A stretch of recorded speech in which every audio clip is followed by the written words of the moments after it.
I was fighting for my life in the ICU, tubes in my veins, machines keeping me alive. And while I lay there half dead, my own family wasn't praying for me. They were draining my pension and buying a luxury car. My name is Ruth Whitman.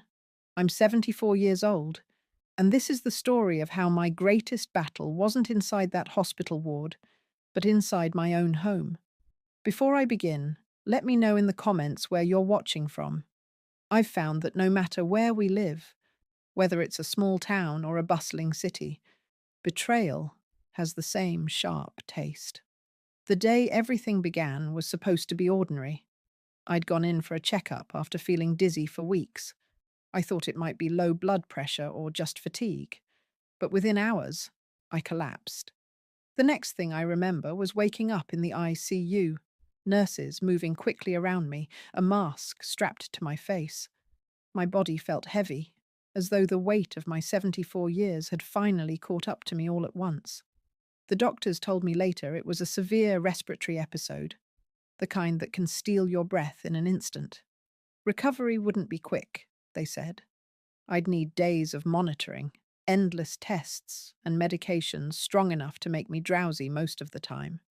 From that hospital bed, I had a lot of time to think. I thought of my years as a school teacher, of standing in front of classrooms filled with children who didn't know how much I gave to give them a chance in life. I thought of the nights I graded papers until my fingers cramped, of the pennies I saved for decades so I'd never have to beg anyone for help in my old age. That pension wasn't a luxury. It was my lifeline, my independence. So you can imagine the ice that ran through me when, between drifting in and out of sleep, I overheard my son David's voice at my bedside. "She won't be here much longer," he whispered. Might as well put it to good use. Melissa, his wife, laughed softly. "That money's just sitting there. Why waste it? We deserve to live a little." I wanted to rip the mask off, sit up, and scream. But my body betrayed me. Too weak, too frail. I couldn't even lift a hand. All I could do was let their words sink deep, each syllable like a stone on my chest. They thought I couldn't hear. They thought I was as good as gone. The hospital was cold, but it wasn't half as cold as that realization. I stared at the ceiling tiles, fighting back tears, wondering how children I raised with love and sacrifice could reduce me to nothing more than a bank account. When David was young, I worked double shifts to buy him a second-hand bike. I skipped meals so Melissa could have a proper wedding dress when she married my son. Every decision, every sacrifice was for them. And now, while I was fighting for each breath, they were already spending my future. The next morning, when a nurse wheeled in my phone so I could call a friend, I noticed something odd. Notifications, dozens of them, flashing across the screen. Transactions, withdrawals, purchases. My pension account was being drained. At first, I thought it was some kind of mistake. Fraud, maybe. A scam. But as I scrolled with shaking hands, I saw the details. Dealership names, car-related fees. A down payment had been made. For a luxury car. My son and his wife hadn't just talked about it. They had acted on it. And as I sat there in that bed, tethered to machines, something inside me shifted. The weakness I felt in my body didn't reach my mind. My heart might have been frail, but my will hardened like steel. If they thought I was going to fade away quietly, they didn't know me at all. Lying in that hospital bed, I felt like I had been split in two. One half of me was weak, fragile, tethered to wires and tubes, relying on machines to keep me alive. The other half, the part of me that was still Ruth Whitman, was burning. Burning with anger, disbelief, and the sharp sting of betrayal. I had spent decades believing that the love of family was unshakable, that no matter what storms came, David would protect me just as I had protected him when he was a child. Yet here I was, watching my life's savings vanish in digital notifications, each one a fresh cut across the trust I once held so tightly. The evidence was right in front of me. a down payment for a luxury vehicle, followed by withdrawals that made no sense for anyone on our modest incomes. I knew David didn't have the kind of job that supported purchases like that. Melissa had always dreamed bigger than her means. And now, apparently, they had found their golden ticket, my pension card. The strangest part was that, beneath the anger, there was a cold clarity. This wasn't some careless mistake. This wasn't an emergency where they needed money and thought they'd pay me back. No, they had counted me out. They had whispered it in the ICU, written me off as though I was already gone. I thought back to the sacrifices etched into the lines of my hands. The nights I sat at the kitchen table, sewing David's torn clothes so he wouldn't feel ashamed at school.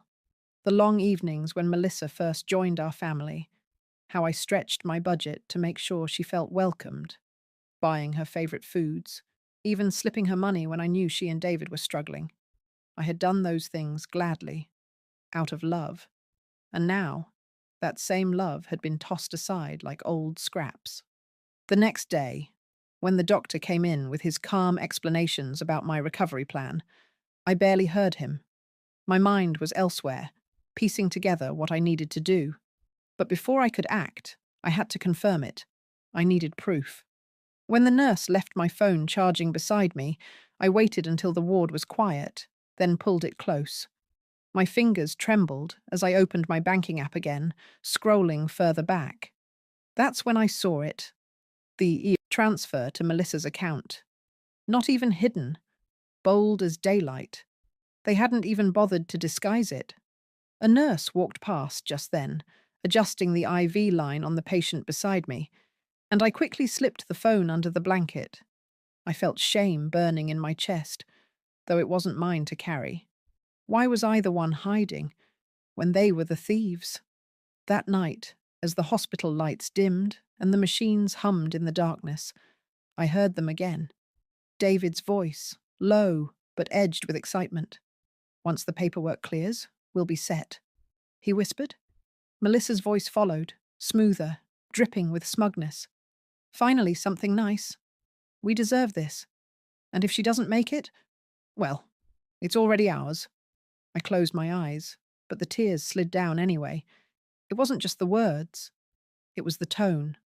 Cold. Calculated. They weren't planning for my recovery. They were planning for my absence. The morning after, a nurse told me cheerfully that my family had stepped out to run some errands. My stomach twisted. I knew exactly what those errands were. I asked her to pass me my handbag from the locker beside the bed. Inside, my pension card was missing. That was the final confirmation. The whispers, the transfers, the car payment. All of it came together in one cruel truth. My family had stolen from me, not because they needed to survive, but because they wanted to live lavishly while I was expected to fade away. I stared at the ceiling tiles, my heart steady now. Weak or not, I had a choice. I could sit quietly, let them drain every account, and leave me with nothing but hospital bills. Or I could fight back. I decided in that moment that my story would not end in silence. The first thing I did when I regained enough strength was ask the nurse for privacy. She looked at me strangely, but nodded and pulled the curtain around my bed. My hands shook as I dialed the number on the back of my bank card. Or rather, what used to be my card. A calm voice on the other end asked for my details. I took a deep breath. "My card has been stolen," I said firmly. "And I know who has it." I explained the withdrawals, the transfers, and the dealership payment. The representative's voice shifted from polite courtesy to careful seriousness. Within minutes, my pension account was frozen. Every connected line of credit blocked. For the first time in days, I felt something other than fear. I felt control returning. But I didn't stop there. I requested statements for proof, digital copies sent to my email. With shaking fingers, I forwarded everything to my lawyer, a man named Samuel Reed, who had helped me years ago with drafting my will. He called me almost immediately. "Ruth, this is theft," he said, his voice firm. Financial exploitation of the elderly. You understand this is a crime, don't you? A crime. The word echoed in my ears. It wasn't just betrayal, it was illegal.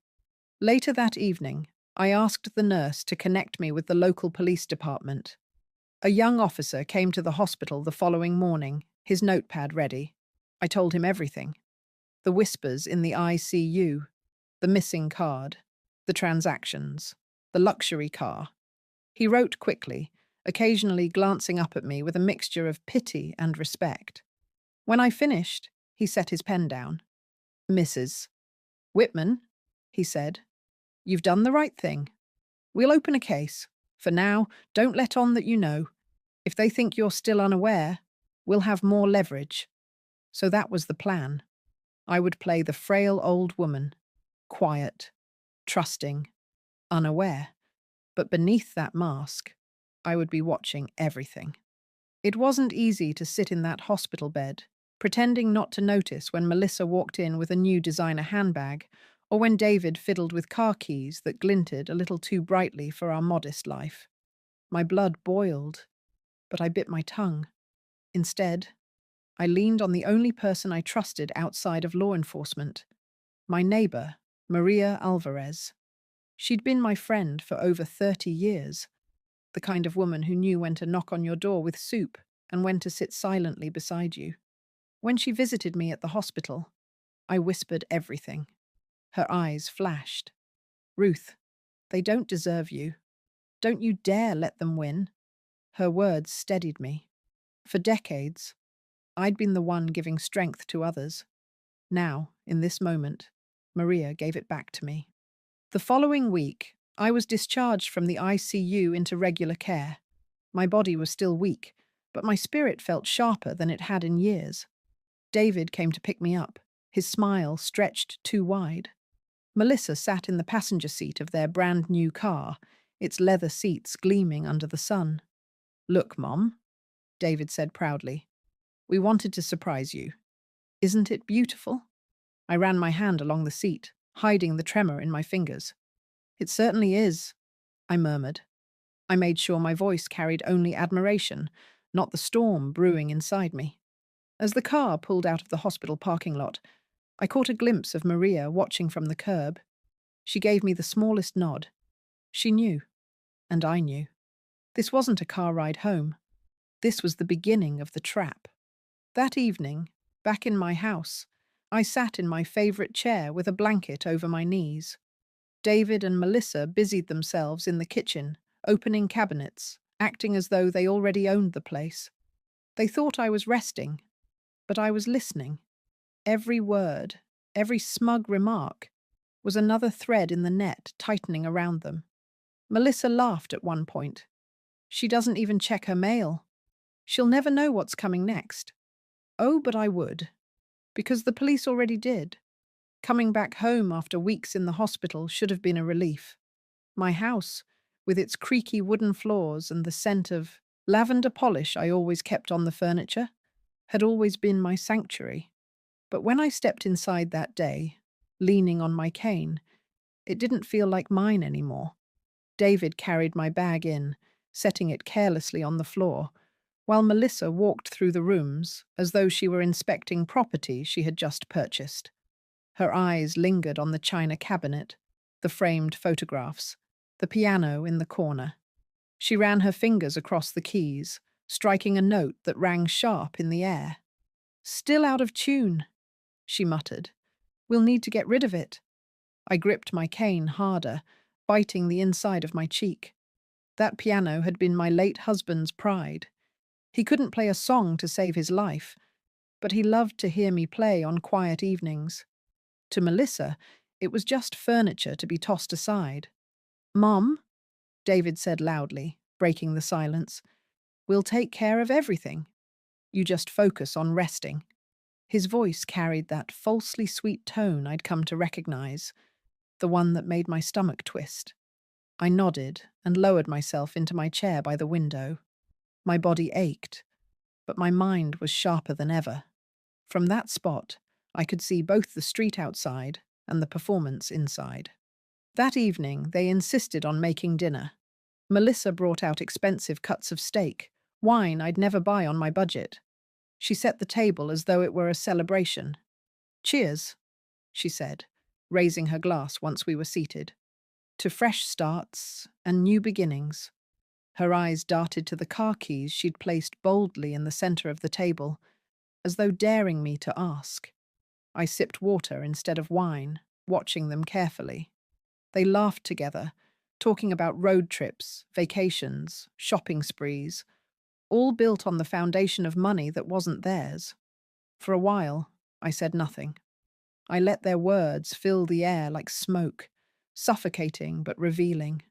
Every sentence showed me how far they'd gone, how little remorse they carried.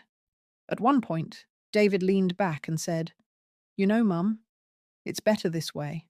You don't need to worry about finances anymore. We'll handle all of that." Melissa smiled, her fork hovering over her plate. "Yes, you should be grateful. We're thinking ahead for you. This house, your pension, your situation. We're making sure it all goes to good use, grateful." The word almost made me laugh. They wanted me to thank them for stealing from me, for treating me as though I were already buried in the ground. I let my cane tap once against the floor, a sharp, deliberate sound. Both their heads turned toward me. "You're right," I said slowly, my voice calm. "It is better this way. I've learned a lot these past weeks. About life, about family." David smiled, clearly pleased with himself. Melissa raised her glass again. They had no idea what those words really meant. The rest of the meal passed with them chattering, while I stored every sentence in my memory. The police had told me to let them keep talking, keep acting, and so I did. I smiled faintly, nodding when appropriate, all the while imagining the moment the mask would crack. After dinner, Melissa began clearing the table, humming to herself. David lingered, leaning his elbows on the wood, looking at me with something close to pity. "You don't need to worry any more, Mum," he said softly. "Just leave everything to us." I met his eyes then, letting him see a flicker of steel behind my tired expression. "Oh, David," I whispered, "you'll be surprised how much I still worry." He frowned, not quite understanding, but the seed of doubt had been planted. That night, as I lay in my bed, the sounds of the new car's engine rumbling faintly from the driveway, I thought of the coming days. They believed they were in control. They thought I was too frail, too naive, too blind to stop them. But what they didn't know was that every word, every action, was being gathered like evidence in a net. And soon enough, that net would close around them. The days that followed were a delicate performance. I played the role of the fragile old woman, slow with my cane, polite in my words, grateful for every morsel they placed before me. Meanwhile, I watched them parade around my house as if they were already the rightful owners.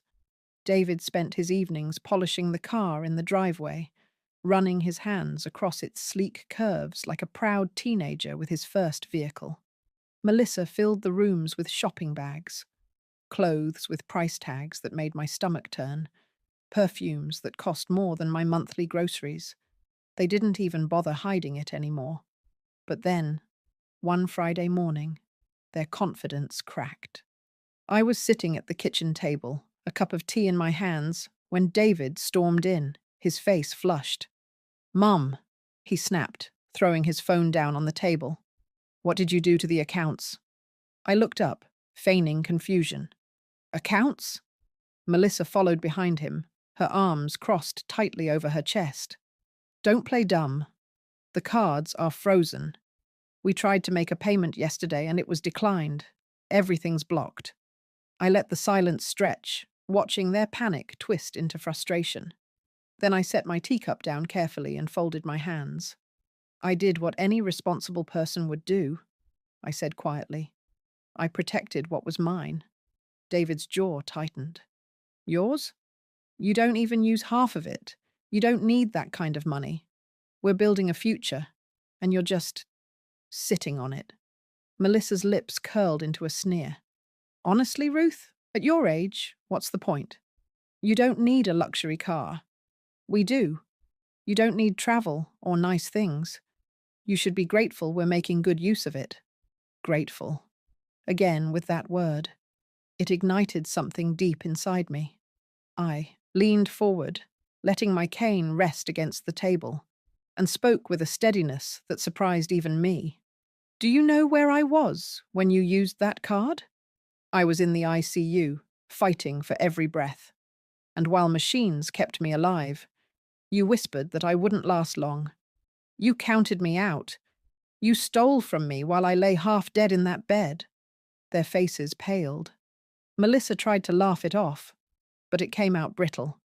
You must have misheard. You were on medication. You don't know what you're saying. But David knew better. He ran a hand through his hair, pacing. This is ridiculous. We're family. Families share.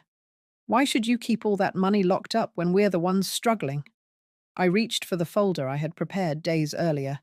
Slowly, deliberately, I slid it across the table. Bank statements, transaction records, screenshots of transfers into Melissa's account. Struggling? I said, my voice sharpening. This doesn't look like struggle. This looks like theft. And it doesn't matter if you're my son or a stranger on the street. Theft is theft. Melissa's hand trembled as she flipped through the papers. The color drained from her cheeks. This doesn't prove anything, she stammered. Oh, it proves enough, I replied. Enough for the police. Enough for the courts. David slammed his fist on the table. You can't do this to us, Mom. You're losing it. You're old, confused. You don't even know what you're signing anymore. If this goes to court, they'll see you're not capable of handling your own finances. I stood then, leaning on my cane, my body shaking not from weakness, but from fury. I may be old, David, but I am not confused. I know exactly what you did, and so do the police. They've been waiting for this moment. As if on cue, there was a knock at the door. 3 sharp raps that made Melissa jump. David's eyes widened. Who's that? I didn't move. I didn't need to. The door opened, and 2 uniformed officers stepped into the kitchen. David Whitman? Melissa Whitman? One of them asked, their voices firm. We need to speak with you regarding financial fraud and unauthorized use of Mrs. Whitman's accounts. The silence that followed was deafening. David's face drained of all color. Melissa's fork slipped from her hand, clattering against her plate. I gripped my cane tighter, my heart pounding, and whispered, almost to myself, You thought I was weak. You thought wrong. The kitchen, once filled with their laughter and arrogance, turned as silent as a church at midnight. The only sound was the steady tap of my cane against the floor as I slowly lowered myself back into my chair. Melissa was the first to speak, her voice high and panicked. This is a mistake. We didn't steal anything. We're family. You can't arrest us for using family money. The taller of the 2 officers didn't flinch. He pulled a small notepad from his pocket. Ma'am, we have documented proof of unauthorized transactions, including large withdrawals and a vehicle purchase using an account not belonging to you. That constitutes theft and fraud. Being family doesn't make it legal. David's face flushed red as he shoved the chair back, his hands balled into fists. You don't understand. She's old. She doesn't need this money. We were just helping her use it before I what, David? My voice cut across the room, sharper than the cane I leaned on. Before I die? Before I finally get out of your way so you can live your life in luxury while I rot in a hospital bed? He froze, his mouth opening and closing, but no words came out. For the first time in weeks, I saw something on his face other than arrogance. Shame. Melissa tried another tactic. She leaned forward, her tone softening, her hands trembling dramatically. Ruth, please. You know us. We've always cared for you. We were worried. And maybe we made some bad choices, but we never meant. I slammed my palm on the table, making her flinch. Don't you dare use that word with me. Care? You cared enough to steal the very thing I worked for my entire life. You cared enough to whisper over my hospital bed that I wouldn't last much longer. That wasn't care, Melissa. That was greed. The shorter officer stepped forward, producing a small folder from his jacket. He set it down in front of me, and I recognized the paperwork Samuel, my lawyer, had provided. Copies of every suspicious transaction, signed complaints, and sworn affidavits. Mrs. Whitman, he said gently, we'll need to take their statements at the station. If you'd like, you can accompany us later to give your formal testimony, but I assure you, we have enough here to proceed. David's composure cracked. He lunged forward, pointing at me. You can't do this, Mom. You're ruining everything. You're supposed to be on our side. We're family. I met his eyes, my voice steady. Family doesn't drain your accounts while you're unconscious. Family doesn't treat you like you're already buried. You stopped being my family the moment you decided my life was worth less than a car. Melissa's tears finally came, streaking her mascara down her cheeks. But even her sobs felt hollow, more for herself than any regret. The officers moved efficiently, reading them their rights as neighbors gathered quietly outside, drawn by the flashing lights of the patrol car. Curtains shifted, whispers spread. People who had known us for decades watched as my son and his wife were led out in handcuffs. David twisted back to me one last time, his voice breaking. How could you do this to your own son? I tightened my grip on the cane, steadying myself as I stood tall. No, David. How could you do this to your mother? Chop. The door closed behind them, and the house fell into silence once more. For a moment, I leaned heavily on my cane, every muscle trembling from the release of tension I'd been carrying for weeks. I wasn't triumphant, no. The weight in my chest was far too heavy for that. But there was a deep, undeniable sense of justice. I made my way to the window and peered out as the squad car pulled away. Melissa's face was pale and streaked with tears. David sat rigid, staring straight ahead, his expression unreadable. For the first time in my life, I didn't feel the urge to comfort him. He wasn't a boy who had fallen off his bike. He was a man who had chosen betrayal. Behind me, the house was quiet. No laughter, no clinking glasses, no false sweetness. Just peace. Fragile, yes, but peace nonetheless.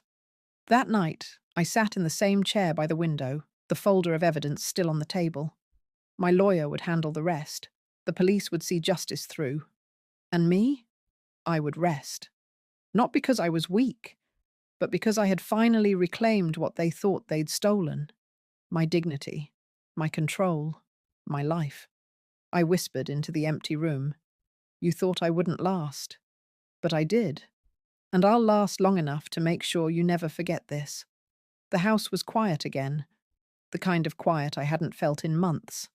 Not the suffocating silence of betrayal, but the peace of knowing the storm had finally passed. For the first time since my collapse in the ICU, I slept through the night without waking to the sound of whispered greed or the image of my son's face twisted with entitlement. The next morning, I brewed my own coffee, slowly, savoring the rich aroma filling the kitchen. I carried the mug to the table, sat by the window, and let the warmth seep into my hands. It felt ordinary, and in that ordinariness, there was comfort. The police called later that day to update me. David and Melissa had been formally charged, financial elder abuse, fraud, and theft. They'd been arrogant enough to sign my name on loan documents connected to the car. That alone carried consequences they hadn't imagined. My lawyer, Samuel, assured me I wouldn't lose a cent. In fact, the law was firmly on my side, but the money was never the deepest wound. What cut me was realizing that the people I'd given my life to would rather see me buried than see me strong. Recovery wasn't easy. My body still ached from the hospital stay. and my trust was in tatters. But step by step, I built myself back up. I took walks in the mornings with my cane tapping softly against the pavement. I learned to cook smaller meals for myself without setting an extra plate. And in the evenings, I sat with Maria Alvarez, my faithful neighbor, sipping tea as we watched the sun fade behind the rooftops. "You're stronger than you realize," she told me one evening, her hand covering mine. I smiled faintly. Maybe I just forgot I still had fight left in me. She shook her head. "No, Ruth, you didn't forget. They just underestimated you." Her words stayed with me. For so long, David and Melissa had treated me like a burden, someone to be managed, controlled, dismissed. But I wasn't any of those things. I was still me, a woman who had weathered more storms than they could ever imagine. I didn't cut ties out of rage, though some might have expected me to. I cut them because peace is worth more than any reconciliation built on lies. My phone stopped ringing with their numbers, and for that, I was grateful. The empty space they left behind was soon filled with friends, neighbors, and even strangers who heard my story and offered support. One afternoon, I sat at the piano Melissa had once mocked and played a simple tune. My fingers stumbled at first, stiff from disuse, but soon the melody filled the room. It wasn't perfect, but it was mine, the sound of resilience. Now, as I sit here telling you my story, I want to speak directly to those of you listening. Maybe you've faced betrayal. Maybe you've been dismissed because of your age, made to feel invisible or powerless. I want you to hear me clearly. You are not powerless. Do not let anyone convince you that your years make you weak. Experience is strength. Survival is proof. And your dignity is worth protecting, no matter the cost. If you're watching this, let me know where you are. What city? What town? What corner of the world you call home? Because stories like mine don't just happen here. They happen everywhere. And when they do, silence only gives power to those who betray us. I sometimes wonder if David and Melissa ever think about what they lost. Not the money, that was never theirs to begin with, but the trust, the bond, the love of a mother who once would have given them the world. In the end, they traded all of that for leather seats and shiny paint.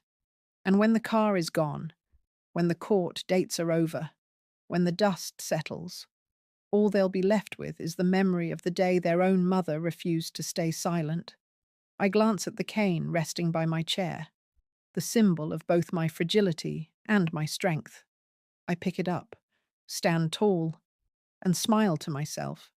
"They thought I wouldn't last," I whisper, "but here I am,